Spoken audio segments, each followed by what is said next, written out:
Hello friends, नमस्कार, जय Jagannath. Odia health lifestyle एक फ्रेश वीडियो को आपण मानक बहुत बहुत स्वागत। आशा करछि आपण माने समस्त बहुत भल थिबे, मु भी बहुत भल अच्छी। तो आज स्पेशली आपण मान पई गोटे बहुत सुंदर हेल्थ केयर वीडियो आछि। एटा होछि अखरोट। अखरोटर कौन कौन बेनिफिट आम हेल्थ रे अच्छी, जोटा को आम खाइले डेली तार कौन कौन बेनिफिट पाई परिबा, से टॉपिक रे आज वीडियोटी आनी। डेरी करबानी, चलते वीडियोटी स्टार्ट करवा।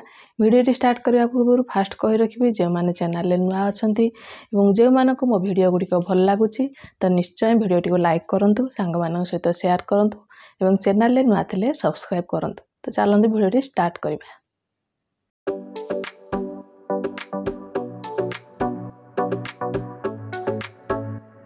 फास्ट मु कहि अखरोटर कौन कौन बेनिफिट अच्छी, तापर मु आपण मानक सहित शेयर करी अखरोट को केमिति आपण खाइबे एवं केउ टाइम रे खाइबे। फास्ट आम जानिबा कौन कौन अखरोट रे बेनिफिट अच्छी। अखरोट रे ओमेगा 3 फैटी एसिड अच्छी, जोटा कि आपणकर हार्ट को सुस्थ रखिबो।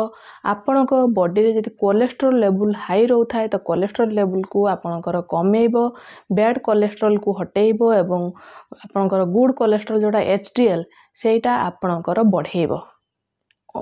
डेली जदि आपण माने अखरोट खाती, तापरे आपणकर जदि ब्रेन दुर्बल हो जाउची, स्मरण शक्ति धीरे धीरे कमी जाउती, जेहेतु आजिकल बहुत टफ कंपटीशन हो गलानी छुआ मानकर पाठ पढ़िबारे।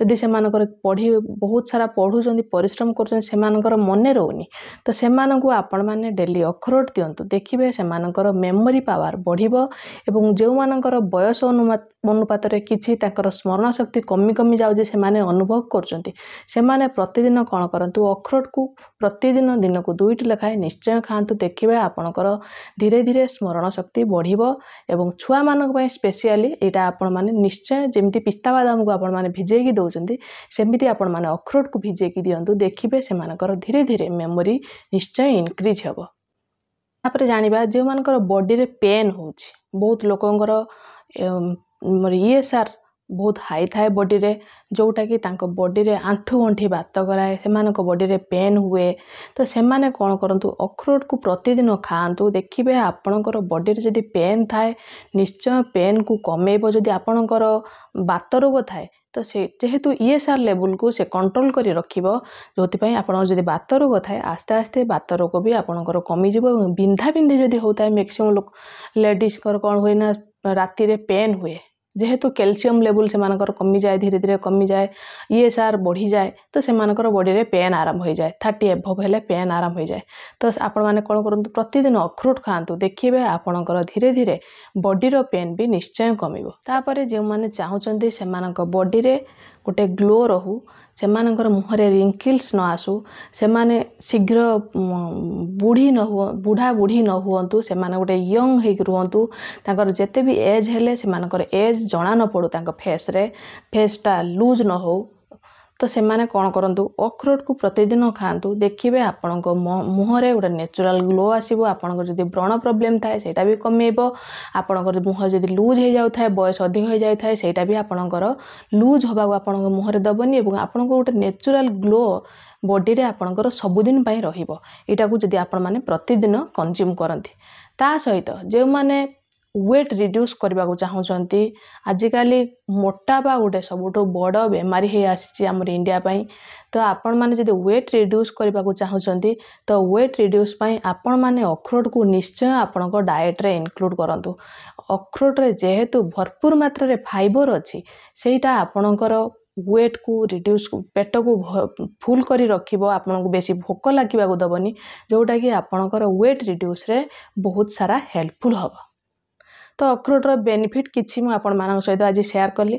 तापर चलंतु जानिबा एटा केमिति कोन एटा आपण माने खाइबे।